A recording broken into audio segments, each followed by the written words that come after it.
பலரும் பார்த்துட்டு வந்த ஒரு முக்கியமான சீரியலில் ஹீரோயினை பார்த்தீங்கன்னா மாற்றிருக்காங்க.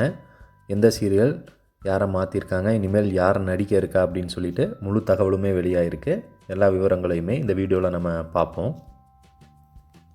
சன் டிவி, விஜய் டிவிக்கு அடுத்து இப்போது சீரியல்களில் அதிக டிஆர்பி பெற்று நல்லா போயிட்டுருக்க ஒரு சேனல் தான் ஜீ தமிழ். இதில் வர கார்த்திகை தீபம், அண்ணா போன்ற சீரியல்கள் ரசிகர்களை கவர்ந்து சூப்பராக போயிட்டுருக்கு. கொஞ்சம் டிஆர்பி கம்மியாகிற சீரியல்களை எல்லாம் முடிச்சுட்டு புது புது சீரியல்களை கொண்டு வந்துட்டுருக்கிறதையும் நம்ம பார்க்க முடியுது. ஸோ அப்படி ரீசெண்டாக கோழி கூவுது, மௌனம் பேசியதே, காதல் சொல்ல ஆசை, விழித்தெழு போன்ற படங்களில் நடித்து ஃபேமஸான அசோக் குமார் நடித்த மௌனம் பேசியதே சீரியல் ஒளிபரப்பாக ஆரம்பித்தது நம்ம எல்லாருக்குமே தெரிஞ்சிருக்கும்.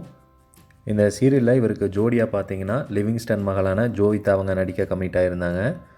சன் டிவியில் அருவி சீரியல் பண்ணிகிட்டு இருந்தாங்க. அந்த சீரியல் முடிஞ்ச பிறகு மௌனம் பேசியதே சீரியலில் கமிட் ஆகி நடிச்சிட்டு இருந்தாங்க.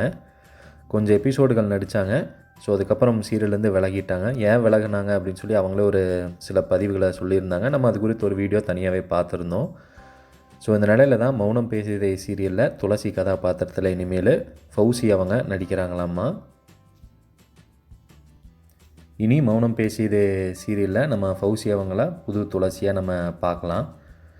நீங்கள் மௌனம் பேசியதே சீரியல் ரெகுலராக பார்த்துட்ருக்கீங்கன்னா இந்த மாற்றத்தை எப்படி பார்க்குறீங்க அப்படிங்கிற உங்களோட கருத்துக்களை கண்டிப்பாக கீழே ஷேர் பண்ணுங்கள்.